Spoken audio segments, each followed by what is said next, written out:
వందనం, యేషువా స్తోత్రం, తండ్రి వందనం, తండ్రి స్తోత్రం, ఆత్మదేవా వందనం, ఆత్మదేవా స్తోత్రం, త్రియేక దేవా వందనం, త్రియేక దేవా స్తోత్రం. Praise the Lord, praise the Lord, praise the Lord, praise the Lord, praise the Lord. దేవుని యందు ప్రియమైన సహోదరి సహోదరులారా, దేవుని ప్రియబిడ్డలారా, అద్భుతమైన ఈ అనుగ్రహ కాలం, ఈ యొక్క పాస్కా కాలం, పాస్కా మహోత్సవానికి ఆయుక్తమవుతున్నటువంటి కాలం. ఈ యొక్క ప్రార్థనా కాలములో మనందరం ఉంటుండగా ప్రతిరోజు ప్రభు యేసు శ్రమలను ధ్యానిస్తూ ఉన్నాం. మరి నాడున 9వ శ్రమను మనము ధ్యానిస్తున్నాం. దేవుని యందు ప్రియులారా, దీనికి ముందు 8వ శ్రమ యేసయ్యను గొలుసులతో బంధించుట అన్నటువంటి అంశాన్ని, శ్రమను మనం ధ్యానించాం. మరి నాడు 9వ శ్రమ దేవుని యందు ప్రియులారా, యేసు ప్రభుని యొక్క నిజ స్వభావాన్ని, అనగా దైవ కుమారుడు అన్న నిజ స్వభావాన్ని అపార్థము చేసుకొనడం వలన ఆయన పడిన వేదన, శ్రమను మనం ధ్యానిస్తున్నాం. దీనికి దేవుని వాక్యము మూలాధారంగా ఉన్నది ఏంటంటే, మార్కు శుభవార్త 14వ అధ్యాయము 61వ వచనం నుండి 64వ వచనం వరకు. మార్కు శుభవార్త 14వ అధ్యాయము 61వ వచనం నుండి 64వ వచనం నేను చదువుతాను, జాగ్రత్తగా ఆలకించండి. ఆయన దానికి బదులు పలకక మౌనము వహించెను. అప్పుడు మరలా ప్రధానార్చకుడు యేసు ప్రభుని, దేవుని కుమారుడవగు క్రీస్తువు నీవేనా అని ప్రశ్నించాను. ఏమని ప్రశ్నించారు? ఓకే, డైరెక్ట్గా నువ్వేనా దేవుని కుమారుడవు క్రీస్తువు అన్నారు. అందుకు యేసు అబద్ధమాడుతున్నారా? చూడండి, అవును నేనే, సర్వశక్తిమంతుని కుడి ప్రక్కన మనుష్య కుమారుడు కూర్చుండి ఉండుటయు, ఆకాశమున మేఘారుడై వచ్చుటయు మీరు చూడగలరు అని ఆయన సమాధానం ఇచ్చాను. 63వ వచనం. అప్పుడు ప్రధానార్చకుడు తన వస్త్రములను చింపుకొని, ఇప్పుడు ఇక మనకు సాక్షులతో పని ఏమిటి? ఇతని దేవదోషను మీరు వింటిరి కదా, మీ ఉద్దేశం ఏమని అడిగాను.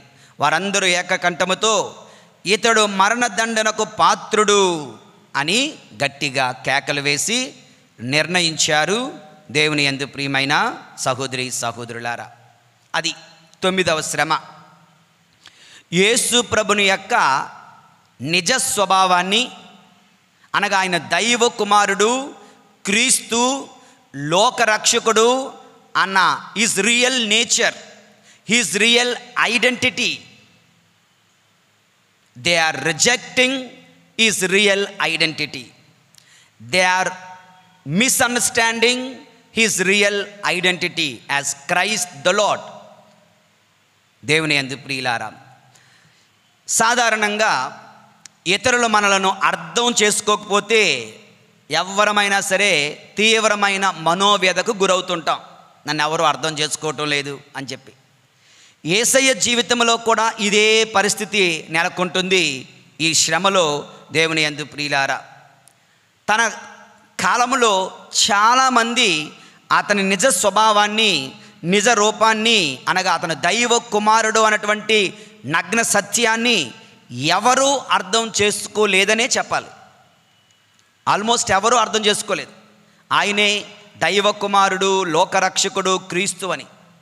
దురదృష్టం ఏంటంటే, అతని సొంత శిష్యులే, అతనితో ఉన్నవారే, అతని బోధనలు సుమారు 3 సంవత్సరాలు దగ్గర ఉండి విన్నవారే, అతని అద్భుత మహిమలను కన్నులారా కాంచిన వారే అతనిని అర్థం చేసుకోలేకపోయారు. దేవుని యందు ప్రియులారా, ఆ కైసరియా ఫిలిప్పు ప్రాంతంలో యేసు ప్రభుని అడుగుతున్నారు, ఇతరులు నన్ను గురించి ఏమని అడిగారు? చెప్పండమ్మా. ఇతరులు నా గురించి ఏమనుకుంటున్నారంటే రకరకాల సమాధానం చెప్పారు. సరే, మీరు నా గురించి ఏమనుకుంటున్నారు అని 12 మందిని అడిగితే ఎంతమంది సమాధానం చెప్పారు? ఒక్కడే. ఏమని సమాధానం చెప్పాడు? నీవు సజీవ దేవుని ఏకైక కుమారుడైన క్రీస్తువు. అంటే ప్రభు ఎంత పొంగిపోయారంటే, దేవుని యందు ప్రియులారా, ఓ పేతురు, నీవు ధన్యుడవు, నీవు ధన్యుడవు. ఎందుకంటే నీకు ఈ గొప్ప సత్యము నీకు తెలియచేయబడినది నీ స్వయం శక్తి వలన కాదు, రక్త మాంసముల వలన కాదు, పరలోకమందున్న నా తండ్రి నీకు ఈ గొప్ప అనుగ్రహం. ఏంటది అనుగ్రహం? నా రియల్ నేచర్, నేనెవరో, నేనేంటో, నా స్వభావం ఏమిటో, నేను అసలు నిజముగా ఎవరినో నువ్వు తెలుసుకోగలిగావు, నువ్వు చెప్పగలిగావు. అంటే ఇది రక్త మాంసముల వలన, నీ మానవ ప్రయత్నము వలన కాదు, దేవుని కృప వలన నీవి గొప్ప విశ్వాస సత్యాన్ని ప్రకటించగలిగావు. కనుక నేను నీకు పరలోక రాజ్యపు తాళపు చెవులిస్తున్నాను. ఈ భూలోకములో నీవు దేనిని బంధిస్తావో, ఈ భూలోకములో నువ్వు దేవుని విప్పుతావో అంటూ ఆయన ఎంత పొంగిపోయారు అతను అర్థము చేసుకోబడినప్పుడు. అదేవిధంగా ఈ యొక్క శ్రమలో ఆ యొక్క అనాసు, కైపాసు, పిలాతు వీరందరి దగ్గర ఆయన ఏం చేయబడుతున్నాడండి అంటే అపార్థము చేసుకోబడుతున్నాడు. మరలా అతను నేను దైవ కుమారుణ్ణి అంటే, నువ్వు దైవ కుమారుడు అంటావా? అయితే నిన్ను చంపేస్తాం, నిన్ను సిలువ వేసేస్తాం, నువ్వు మరణదండకు విధించబడిసిందే అంటూ అతను దైవ కుమారుడు అన్న సత్యాన్ని మాత్రం వారు ఒప్పుకోవడం లేదు. దేవుని యందు ప్రియమైన సహోదరి సహోదరులారా, వారు అతనిని అపార్థము చేసుకోగా బహుశా యేసయ్య శారీరకంగా మానసికంగా కృంగదీసింది అని చెప్పాలి. యేసు ప్రభువుని యొక్క స్పిరిట్. ఇప్పుడు ఎవరన్నా ఉత్సాహంగా ఉన్నవాడు ఒక్కసారి డల్ అయిపోతాడు. ఎందుకు డల్ అయిపోయాడంటే సమ్ మిస్అండర్స్టాండింగ్, సమ్ మిస్కమ్యూనికేషన్. అపార్థము చేసుకోబడినప్పుడు మనస్సు మాత్రమే కాదు, శరీరంలో ఉన్న శక్తి కూడా తగ్గిపోతుంది, డల్ అయిపోతాం. దేవుని యందు ప్రియులారా, ఆయన పుట్టుక నుండి కూడా ఆయన నిజస్వరూపాన్ని అర్థము చేసుకోవడంలో చాలామంది విఫలులయ్యారని చెప్పాలి. చివరికి అదే కారణంగా ఆయనను శిలువ మరణానికి కూడా గురి చేస్తున్నారు. ఆయన అబద్ధం ఆడుతున్నాడని, దైవదోషణ పలుకుతున్నాడని ఆయనను శిలువ మరణానికి తీసుకువెళ్తున్నారు. దేవుని యందు ప్రియ, ఇది ఎలాగున్నదంటే ఒక పోలీస్ ఆఫీసర్ ఉన్నాడు. వాడు బహుశా యూనిఫామ్లో లేడు, ఓకే, మఫ్టీలో ఉన్నాడు. ఒక దగ్గరికి వెళ్ళాడు. నువ్వెవరు అంటే నేను పోలీస్ ఆఫీసర్ అంటే, నువ్వు పోలీస్ ఆఫీసర్ అంటావని తీసి జైల్లో పెడిచారనుకో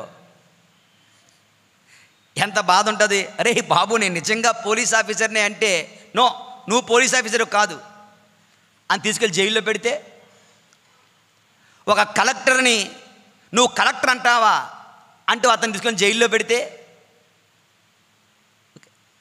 ఒక గురువుని నువ్వు గురువు కాదు, నువ్వు గురువు ఎలాగవుతావు అంటే ఇంక నేనేం చెప్తాను? ఎవరు మాత్రం ఏం చెప్తారు? ఉదాహరణకి ఒక తల్లి, ఆ తల్లికి 2 పిల్లలు. నువ్వు వెళ్ళి నేను తల్లిని, నాకు 2 పిల్లలు అంటే, లేదు నువ్వు తల్లివి కాదు, నువ్వు పిల్లలు కావు, నీకు పిల్లలు లేరు అంటే నువ్వు హ్యాపీ అయిపోతావు కదా, మీరు హ్యాపీ అయిపోతారేమో. ఆ ఒక్క విషయంలో ఇది అక్కడ అపార్థం చేసుకుంటే మీరు హ్యాపీ అయిపోతారు. ఆహా, నన్ను ఎవరు పెళ్ళి అయిందని ఎవరు నమ్మడం లేదు, నాకు పిల్లలు ఉన్నారనుకోండి నమ్మడం లేదు, నేను ఎంత యంగో అనుకుంటారేమో. నో, దేవుని యందు ప్రియులారా, నీ రియల్ నేచర్ని అపార్థం చేసుకుంటే మీ విషయంలో తప్ప, ఓకే, అది మనకు బాధ కలుగుతుంది. యేసు ప్రభుని యొక్క నిజ స్వభావం ఆయన దైవ కుమారుడు కాగా నువ్వు దైవ కుమారుడు కాదు. నేను క్రీస్తుని అంటే నువ్వు క్రీస్తువు కాదు. నువ్వు దైవ దోషణ పలుకుతున్నావు, నువ్వు అబద్ధం ఆడుతున్నావు అంటే ఇక ఆయన మౌనం వహించడం తప్ప ఇంకేం చేయగలడు. ఆ మత పెద్దలు చూడండి దేవుని యందు ప్రియులారా, అతనిని విచారణ చేసేటప్పుడు అతన్ని అడిగిన మొట్టమొదటి ప్రశ్న కూడా, నీవు దేవుని కుమారుడవా, యేసయ్యవా చెప్పు అన్నారు. అవును నేనే, నిజమే, నేను దైవ కుమారుడినే, నేను ఒకరోజు తండ్రి దేవుని కుడి పక్కన కూర్చుంటాను, ఒకరోజు మేఘారుడు దిగి వస్తాను, నిజమే అంటే బట్టలు చింపుకొని సిలువ వేయుడు అని అరుస్తున్నారు. దేవుని యందు ప్రియమైనటువంటి సహోదరి సహోదరులారా, అదొక పెద్ద తప్పుగా, నేరముగా భావించి సిలువలో క్రూరంగా చంపడానికి చంపబడడానికి యోగ్యుడు అన్నట్లుగా తీర్మానించారు, తీర్పు విధించారు. నిజం మాట్లాడినందుకు శిక్ష, నిజం మాట్లాడినందుకు శ్రమలు, నిజం మాట్లాడినందుకు మరణం. ఈ విధంగా యేసయ్యను గాయపరిచిన భయంకరమైన శ్రమ, వ్యధ, బాధ ఏంటంటే ఆయన నిజ స్వభావాన్ని వారు అర్థం చేసుకోకపోవడం, వారు అంగీకరించకపోవడం, ఆయన దైవ కుమారుడని వారు ఒప్పుకోకపోవడం, ఆయన దైవ కుమారుడని వారు అంగీకరించకపోవడం, దైవ కుమారుడని అన్నారని సిలువ వేయడం. దేవుని యందు ప్రియమైన సహోదరి సహోదరులారా, యేషువా వందనం. Praise the Lord, praise the Lord, praise the Lord, praise the Lord. ఇది యేసయ్య జీవితంలో జరిగింది. ఇక అదే శ్రమ, అదే సిలువ. అందుకే ప్రభు అన్నారు కదా, మీరు మీ యొక్క అనుదిన సిలువను ఎత్తుకొని అంటే అర్థం ఏంటి? ఆయన జీవితంలో వచ్చినటువంటి శ్రమలన్నీ కూడా మన జీవితాలలో కూడా వస్తాయి. వాటిని మనం అంగీకరించాలి, వాటిని మనం ఎత్తుకోవాలి, వాటి వెనకాతలే వాటిని మోస్తూ అవసరమైతే యేసు ప్రభు వెనకాతల నడవాలి. దేవుని యందు ప్రియమైన సహోదరి సహోదరులారా, మన జీవితాలలో కూడా తరచుగా ఇతరులు మనల్ని అపార్థం చేసుకుంటుంటారు. మనకు ఇతరులను సరిగ్గా అర్థము చేసుకునే పరిస్థితులు కూడా ఉంటాయి. ఒకటి, నువ్వు మిస్అండర్స్టాండింగ్ చేయబడతావు. రెండు, నువ్వు ఇతరులను మిస్అండర్స్టాండ్ చేసుకుంటావు, నువ్వు అపార్థం చేసుకోబడతావు. ఇది ఒకటి, ఇది ఒక కోణం. నువ్వే ఇతరులను అపార్థం చేసుకునే పరిస్థితులు ఉంటుంటాయి. దేవుని యందు ప్రియులారా, ముఖ్యంగా మన తల్లిదండ్రులు, మన ఉపాధ్యాయులు, మన అధికారులు, మన స్నేహితులు, మన సహ ఉద్యోగులు మనల్ని అపార్థం చేసుకుంటుంటే కలిగే బాధ అంతా ఇంత కాదు. మనలను ఇతరులు లేదా కుటుంబ సభ్యులు సరిగ్గా అర్థం చేసుకోకపోతే ఒక రకమైన నిరాశకు, నిస్పృహకు, నిరుత్సాహం గురవుతాం. We become psychologically upset, psychologically down. దేవుని యందు ప్రియమైన సహోదరి సహోదరులారా, అటువంటి ముఖ్యంగా భార్యాభర్తల మధ్య ఎక్కువగా కనిపిస్తూ ఉంటాయి. అనుమానించే భర్త భార్యను మానసికంగా క్షోభకు గురి చేస్తుంటాడు, అనుమానించే భార్య కూడా భర్తను మానసిక క్షోభకు గురి చేస్తూ ఉంటారు. ఈ మధ్యనే విజయవాడలో ఎవరో అనుకుంటాను, ఒక గవర్నమెంట్ నర్స్ ఉన్నారు. నిజంగా జరిగిన సంఘటన. ఒక గవర్నమెంట్ నర్స్ ఈ మధ్యన గవర్నమెంట్ చాలా ప్రోగ్రామ్స్ పెడుతుంది కదా, రకరకాల ప్రోగ్రామ్స్. ఈ హెల్త్, హౌస్ హెల్త్, ఆరోగ్య సురక్ష, అటువంటివి ఏదో మీటింగ్లు పెట్టడాలు. ఆ మీటింగ్కి ఆ పార్టీ లీడర్లు వస్తారు, ఊరు పెద్దలు వస్తారు, అధికారులు వస్తారు. కనుక ఈవిడ అవన్నీ కూడా అరేంజ్ చేయాలంట. కనుక న్యాచురల్గా అనేక మందితో ఫోన్ మాట్లాడుతూ ఉండాలి. భర్త ఎక్కడో దూరంగా ఉన్నాడు, ఏదో పని మీద దూరంగా వెళ్ళాడు. రాత్రి 10 గంటల వరకు కూడా ఈ ప్రెసిడెంట్ కానీ, సర్పంచులు కానీ, పార్టీ లీడర్లు కానీ, పై అధికారులు కానీ, కలెక్టర్ వస్తున్నాడు, వాళ్ళు వస్తున్నారు, వీరు అన్నీ ఏర్పాటు చేసి ఫోన్లో మాట్లాడుతూ ఉంటే 10 గంటల వరకు నువ్వు ఎవరితో మాట్లాడుతున్నావు అని అక్కడి నుంచి వాళ్ళ భర్త నుంచి ఒక పెద్ద గొడవ, అనుమానం, అదొక పెద్ద ఇష్యూ చేసి వారు రోడ్డును పడడం చూస్తున్నాం. దేవుని యందు ప్రియమైన సహోదరి సహోదరులారా, ఆవిడంటుందన్నమాట, ఒక పక్క కుటుంబాన్ని పోషిస్తున్నాను, కుటుంబ భారం మోస్తున్నాను, పిల్లల్ని చూసుకుంటున్నాను, ఉద్యోగాలు చూసుకుంటున్నాను, వీటన్నిటితో పాటు నాకు ఇదొక బోనసా ఏంటి? అనుమానము, అపార్థం చేసుకోవడం, అన్యాయంగా నిందించడం, తప్పు చేయకపోయినా నాకేంటి శ్రమ? అలాంటి వాళ్ళు మీలో ఎవరైనా ఉంటే, అటువంటి పరిస్థితుల్లో మనకి ఏమైనా ఉంటే దేవుని యందు ప్రియులారా, లుక్ ఎట్ ద క్రాస్. సిలువ వైపు మీ మనస్సులను తిప్పండి. సిలువలో వేలాడుతున్న ప్రభువు కూడా అక్షరాల అటువంటి శ్రమలని అనుభవించాడు. దేవుని యందు ప్రియులారా, ఇది భార్యాభర్తల మధ్య తరచుగా జరిగేది, మనందరి కుటుంబాలలో తరచుగా జరిగేవి. దేవుని యందు ప్రియులారా, ఇక రెండవది, పిల్లల మధ్య తల్లిదండ్రుల మధ్య ఈ మిస్కమ్యూనికేషన్, సమ్టైమ్స్ మిస్అండర్స్టాండింగ్ తరచూ వస్తుంటుంది.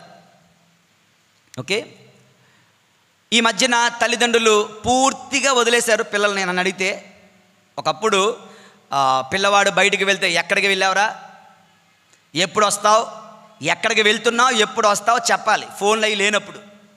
ఓకే, ఎందుకు వెళ్ళావు, ఎవరింటికి వెళ్ళావు, ఒకవేళ నువ్వు రాకపోతే నేను ఎవరిని కాంటాక్ట్ చేయాలి, ఎవరిని అడగాలి, ఇలాంటివి ఉండేవి. ఈ రోజుల్లో ఈ ఫోన్లు వచ్చిన తర్వాత పిల్లవాడు ఎక్కడికో వెళ్తాడు, ఆడు ఎక్కడికి వెళ్ళాడో తెలీదు, ఎప్పుడు వస్తాడో తెలీదు. మనం కూడా భయపడి ఫోన్ చేసి కనుక్కుంటాను, దాని ఏముంది, వెళ్ళు. ఓకే, ఇంటిలోకి వచ్చిన తర్వాత కూడా పిల్లలు, తల్లిదండ్రులు ఉంటారు, వీళ్ళ ఫోన్ లోకంలో వీళ్ళు ఉంటారు. ఫోన్లో మాట్లాడడం, చాటింగ్ చేయడం, ఒక చేత్తో తినడం, ఒక చేత్తో, ఇది ఒక జబ్బు అయిపోయింది అనమాట అందరికీ కూడా. ఒక చేత్తో తింటుంటాడు, ఒక చేత్తో మెసేజ్. ఏం తింటున్నాడో వాడికే తెలీదు, ఏం తింటున్నాడో కూడా వాడికే తెలీదు. కనుక తల్లిదండ్రులు అడిగితే గొడవ అయిపోతుంది, తగువ అయిపోతుంది, లేదంటే ఇబ్బంది పడిపోతారు. అడగకపోతే వాళ్ళు పాడైపోతారు. ఏం చేయాలి? ఒకప్పుడు ఏమంటానంటే, వ్యసనము అనేది బయట ఎక్కడో ఉండేది. బయట తాగి పడిపోయే కన్నా ఇంటికి వచ్చి తాగు, నేనే నీరు పోతానంటారు కదా, అలాగనమాట. ఈ సెల్ ఫోన్ లాక్కోలేరు, ఉంచుకొని వాడుకోమని చెప్పలేరు. అలాంటి సమయంలో తల్లిదండ్రులకు పిల్లలకు మధ్య అపార్థం చోటు చేసుకుంటుంది. అపార్థం కాదు, అగాధం చోటు చేసుకుంటుంది. రోజు రోజుకి తల్లిదండ్రులకి పిల్లలకి మధ్య ఒక రకమైన అగాధం. ప్రేమ అయితే ఉంటుంది, కానీ ఏం లాభం? అర్థం చేసుకోలేని పరిస్థితులు. ఓకే, కంట్రోల్ చేసుకోలేని పరిస్థితులు, ఇమోషన్స్ కంట్రోల్ చేసుకోలేని పరిస్థితులు, ఇలాంటివి ఏర్పడగా పిల్లలు తల్లిదండ్రుల్ని అపార్థం చేసుకోవడం, తల్లిదండ్రుల్ని పిల్లలు అపార్థం చేసుకోవడం, ఇటువంటి సందర్భాలు మన కుటుంబాలలో లేవా? కదిపితే కందెరేగన్నట్టు ఏ కుటుంబాన్ని కదిపినా బుస్సుమని లెగుతాయి ఇన్ని గొడవలు, తగాదాలు, తంటాలు. దానికి నీ పిల్లలు ఎంత కారణమో నువ్వు కూడా అంతే కారణమని గుర్తుంచుకో. ఎప్పుడు కూడా వాడి వల్లే ఎన్ని అని చెప్పకండి, నీ వల్ల కూడా, నీ వలన కూడా. ఇది మనం ఆత్మపరిశీలన చేసుకోవాలి దేవుని యందు. ఒకవేళ అటువంటి అపార్థాలు చోటు చేసుకుంటే సిలువ చెంతకు రండి. సిలువలో వేలాడుతున్న యేసయ్య చెంత ముందు, యేసయ్య ముందు మోకరించండి. మీ యొక్క హృదయ వేదన, అపార్థము వలన గాయపడిన మీ హృదయం, మీ కుటుంబం, మీ శాంతి, మీ అశాంతిని దేవునికి సమర్పించండి. దేవుని యందు ప్రియమైన సహోదరి సహోదరులారా, మూడవది, ఉద్యోగులు, యజమానులు. ఒక్కొక్కసారి యజమానులకు ఉద్యోగులకు మధ్య మిస్అండర్స్టాండింగ్. వాడు నిజంగా సిన్సియర్గా కష్టపడి పనిచేస్తూ ఉండొచ్చు, కానీ యజమానులు చూడరు. ఒకడు బాగా నటిస్తూ ఉంటాడు, వాడిని పొగుడుతూ ఉంటారు. చాలాసార్లు ఇటువంటి పరిస్థితులు కూడా మన యొక్క ఉద్యోగాలలో, డిపార్ట్మెంట్స్లో, డిఫరెంట్ డిపార్ట్మెంట్స్లో కనిపిస్తూ ఉంటాయి. అటువంటి సమయంలో నీ అధికారులు నిన్ను అపార్థం చేసుకున్నప్పుడు సిలువ చెంతకు రండి. సిలువలో వేలాడుతున్న ప్రభు మీకు శక్తిని ఇవ్వగలడు.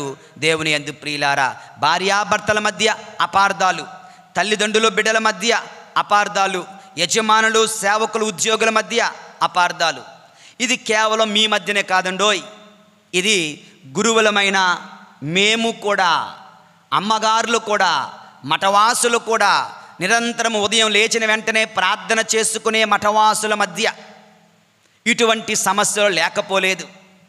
ఓకే, పెద్దమ్మగారులకి చిన్నమ్మగారులకి అపార్థాలు ఉండొచ్చుగాక, లేదంటే సుపీరియర్స్కి అందులో ఉన్నటువంటి అమ్మగారులకి, ప్రొవిన్షియల్స్ లేదంటే బిషప్ అండ్ ఫాదర్స్, మేత్రానులకి గురువులకు మధ్య అపార్థాలు ఎన్నెన్నో.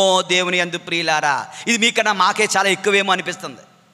మీకన్నా 10 రెట్లు 100 రెట్లు ఈ అపార్థాలకు గురయ్యే ఎందరో గురువులు ఉన్నారు. మేత్రానులు, బిషప్పుల కోపానికి గురైన గురువులు ఉన్నారు. అపార్థం చేసుకోబడే గురువులు ఉన్నారు. దేవుని యందు ప్రియులారా, మరి ఇటువంటి పరిస్థితులలో మనం ఏం చేయాలి? 2 విషయాలు. మన చుట్టూ ఉన్న వారిని, నీ కుటుంబ సభ్యులను, నీతో జీవిస్తున్న వారిని, నీ యొక్క జీవిత భాగస్వామి భర్త లేదా భార్యను అర్థం చేసుకోవడానికి ప్రయత్నం చేద్దాం. ఈనాటి వాక్యంలో మీరు ఏ కొలతతో కొలుతురో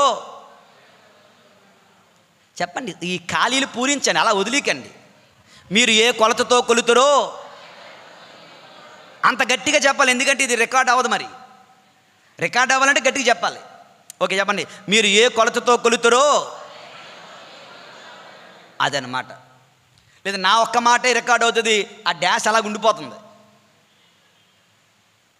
ఓకే, దేవుని యందు ప్రియమైనటువంటి సహోదరి సహోదరులారా, కనుక మనము అర్థం చేసుకుంటే ఓకే, వారు మనల్ని అర్థం చేసుకుంటారు. Let us attempt to understand others.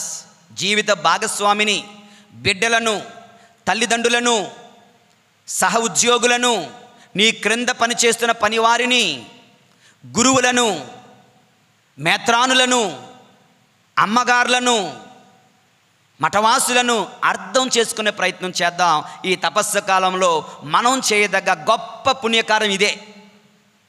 యేసు ప్రభుకు నచ్చే పుణ్యకార్యం. ప్రభువా, ఆ రోజు వాళ్ళు నిన్ను అపార్థం చేసుకున్నారు, కానీ నేను నా భర్తను అర్థం చేసుకుంటున్నాను. ఆర్ యూ హ్యాపీ అని చెప్పొచ్చు. ప్రభు తప్పకుండా సిలువ నుంచి ఐఎమ్ వెరీ హ్యాపీ అంటాడు. పిల్లలని తల్లిదండ్రులు అర్థం చేసుకోండి. మనం ఎప్పుడు కూడా తల్లిదండ్రులు చాలా తెలివైన వాళ్ళు. అరే బైబిల్ ఏం చెప్తుందో తెలుసా? తల్లిదండ్రులను గౌరవించండి అంటారు. అరే బైబిల్ ఇంకో మాట చెప్తుంది, ఓ తల్లిదండ్రులారా, మీ బిడ్డలకు కోపము తెప్పించకండి, విసిగించకండి, సొడగకండి, నిరంతరం గిల్లకండి, గుచ్చకండి. అది ఎవడ పాటించడు, అది ఎవడ పట్టించుకోడు. చక్కగా వాళ్ళకు కావలసిన వాక్యం బైబిల్ చెప్తుంది, పిల్లలు తల్లిదండ్రులు గౌరవించండి. మరి ఇదేంటిది? ఇది కూడా ఉంది. తల్లిదండ్రులారా, వయసులో ఉన్న పిల్లలను, ఓకే, పెద్ద అయినటువంటి పిల్లలను సొడగకండి, గొనగకండి, తిట్టకండి, విమర్శించకండి, ప్రతీది తప్పు అని ఎత్తి చూపకండి. ఒక ఏజ్ వచ్చాక గివ్ దెమ్ ఫ్రీడమ్. వాళ్ళు పోతే పోతారు, మనం ఏం చేస్తాం అంతే. ఇది ఫారెన్లో ఇలాగ వెనకాతలు ఉండదు. తల్లిదండ్రులు పిల్లల్ని ముట్టుకున్నా కేసు వేసేస్తారట. ముట్టుకోవడానికి వీల్లేదు, తిట్టడానికి వీల్లేదు. వాళ్ళ జీవితం వాళ్ళు జీవించాలి, వాడు ఆలోచించాలి. 10వ తరగతి వరకు బుద్ధి చెప్పు, పోనీ ఇంటర్మీడియట్ వరకు బుద్ధి చెప్పు. ఆ తర్వాత ఒక వయసు వచ్చింది కదా, let him take the lead of his life. అతని జీవితాన్ని అతనే చేసుకోవాలి. నీ వల్ల ఏంటో ప్రార్థన చేయి, నిదానంగా చెప్పాల్సింది చెప్పు. ఆడు ఏమంటారంటే కిందకి ఓ 34 సంవత్సరాలు వచ్చినా సరే ఇంకా సొడుగుతూ గొనుగుతూ గెలుగుతూ ఉంటే ఏం చేస్తారు? కోపం వచ్చేస్తుంది వాళ్ళకి, భయంకరమైన కోపం వచ్చేస్తుంది, విసుగు వచ్చేస్తుంది, చిరాకు వచ్చేస్తుంది. దేవుని యందు ప్రియులారా, కనుక సాధ్యమైనంత వరకు బిడ్డలను అర్థం చేసుకోవడానికి ప్రయత్నించండి. భార్యాభర్తలు, తల్లిదండ్రులు, బిడ్డలు, అదేవిధంగా మన యొక్క సహ ఉద్యోగులు, మన క్రింద పనిచేస్తున్న ఉద్యోగులను. చాలామంది పిల్లలు చాలా హ్యాపీగా ఉన్నారు, నవ్వేసుకుంటున్నారు. Okay, praise the lord, praise the lord, praise the lord. పోన్లే, ఇన్నాళ్ళకి ఫాదర్ గారు మా తరపున కూడా ఏదో మాట్లాడుతున్నారని హ్యాపీ ఫీల్ అవుతున్నట్టున్నారు. Okay, praise the lord, praise the lord, praise the lord. ఇక నీ కుటుంబంలో, నీ సంఘములో, నీ ఉద్యోగములో, నీ వ్యాపారములో, నీ సమాజములో, నీ చుట్టూ ఉన్న వారిని సాధ్యమైనంత వరకు అర్థము చేసుకొనడానికి ప్రయత్నం చేద్దాం. ఈ తపస్సు కాలంలో మనం చేద్దాం మంచి పుణ్యకార్యం. రెండవది, ఒకవేళ నీవు నీ పిల్లల చేత అపార్థం చేసుకోబడితే, నీ భర్త లేదా భార్య అపార్థం చేసుకోబడితే, నీ ఉద్యోగుల మీ పై అధికారుల చేత అపార్థం చేసుకోబడితే, let us not lose hope. నమ్మకాన్ని కోల్పోకండి, దిగాలు పడిపోకండి. అరే నా ప్రభు ఇంకా ఘోరంగా అపార్థం చేసుకోబడ్డాడు, నా ప్రభు ఏకంగా సిలువ వేయబడ్డాడు, ఆ ప్రభు దగ్గరికి వెళ్తాను, ఆ ప్రభు సహాయాన్ని కోరుకుంటాను, ఆ ప్రభుని ప్రార్థిస్తాను. ప్రభువా, ఈరోజు నేను నీకు తీసుకొస్తున్న కానుకేంటో తెలుసా? నా బాధ. నా బిడ్డలు నన్ను అర్థం చేసుకోవడం లేదు, నా సహ ఉద్యోగం నన్ను అర్థం చేసుకోవడం లేదు. ఈ బాధను నువ్వు తప్ప ఇంకెవరు అర్థం చేసుకుంటారు? నీకు తెలిసి ఈ బాధ ఏంటో, ఎలాగుంటుందో. కనుక I offer you my pain. నేను నీకు అర్పించే నా కానుక, నా ఈ అపార్థాలన్నీ నీ పాదాల చెంత పెడుతున్నాను. నాకు శక్తినివ్వండి. నీ చిత్తమైతే భరిస్తాను, నీ చిత్తమైతే వీటిని పారద్రోలండి, నాకు శక్తినివ్వండి అని ప్రార్థిస్తూ ఈ దివ్య పూజాబలిలో పాలు పంచుకుందాం. పరిశుద్ధుడైన దేవుడు మనల్ని దీవింతురుగాక. అందరూ చేతులు జోడించి ప్రార్థిద్దాం. ప్రార్థించుదము. మహాపరిశుద్ధుడైన తండ్రి, ప్రేమగల ప్రభువా యేసయ్య, నీ పవిత్ర నామమునకు వందనాలు తండ్రి. ఈ 40 దినముల శ్రమల దినములో, అనుగ్రహ కాలములో ప్రభువా, రోజు రోజుకి నీ శ్రమలను ధ్యానిస్తూ ఉన్నాం. మరి అలనాడు ఆ యొక్క ప్రధాన అర్చకుని ముందు ఏ విధంగా, వారందరి చేత ఏ విధంగా అపార్థం చేసుకోబడ్డావో, నీవు దైవ కుమారుడివేనా, నువ్వు క్రీస్తువేనా అని అడిగినప్పుడు అవును నిజమే అంటే వారు ఏమాత్రము ససేమిరా ఒప్పుకొనలేదు ప్రభువా. వారి బట్టలు చింపుకున్నారు ప్రభువా, నిన్ను సిలువ వేయడానికి సిద్ధపడ్డారు ప్రభువా. ఆ పరిశుద్ధ గడియలో, ఆ పరిశుద్ధ సమయమున, ఆ దుఃఖ సమయమున నీవు ఎంత బాధపడ్డావో, నీ హృదయం ఎంత గాయపడిందో ఈ రోజున మేము ధ్యానిస్తున్నాము తండ్రి. నా కొరకై, నా పాపముల కొరకై ఎంత శ్రమలను, ఎంత అవమానమును, అపార్థములను ప్రభువా సహించావు, భరించావు. నీకు వందనాలు, నీకు స్తుతులు, నీకు స్తోత్రాలు, నీకు కృతజ్ఞతలు. నా పాప భారమును అవమాన భారముగా స్వీకరించిన దేవా, నీకు వందనాలు తండ్రి. మరి ఇదిగో ప్రభువా, అటువంటి అవమానాలే, అటువంటి అపార్థాలే నా జీవితంలో కూడా రోజు ప్రభా తలెత్తుతున్నాయి. నా కుటుంబంలో ఎన్నెన్నో, నా జీవిత భాగస్వామి నన్ను అపార్థం చేసుకుంటూ ఉన్నారు, నా తల్లిదండ్రులు నన్ను అపార్థం చేసుకుంటూ ఉన్నారు, నా కన్న బిడ్డలే నన్ను అపార్థం చేసుకుంటున్నారు, నా తోడబుట్టిన వారే నన్ను అపార్థం చేసుకుంటున్నారు. ప్రభువా, ఇటువంటి సమయమున నా ఈ బాధను, నా కష్టమును, నా దుఃఖమును, నా ఈ వ్యధను నీ పాదాల చెంత, నీ సిలువ శ్రమలతో జోడిస్తూ సమర్పిస్తున్నాను. నాకు శక్తినివ్వండి ప్రభువా, నాకు బలమునివ్వండి ప్రభువా, వాటిని జయించే శక్తి నాకు ఇవ్వండి ప్రభువా. అదేవిధంగా ప్రభువా, నేను సైతం అనేక మార్లు అనేక మందిని, నా కుటుంబ సభ్యులనే, నా కన్న బిడ్డలనే, నా జీవిత భాగస్వామినే, నీవిచ్చిన గురువులను, మఠవాసులనే అపార్థం చేసుకొని వారిని బాధ పెట్టాను, తృణీకరించాను. అట్టి నా పాపములను కూడా మన్నించండి. ఈ దివ్య పూజాబలి సుకృత ఫలమున ప్రభువా నాకు శక్తినివ్వండి. ఈ మా మనవలను మీ దివ్య కుమారుడు మా ప్రభు అయిన యేసు నామములో మేము అడిగి వేడుకొనుచున్నాము పరమ తండ్రి.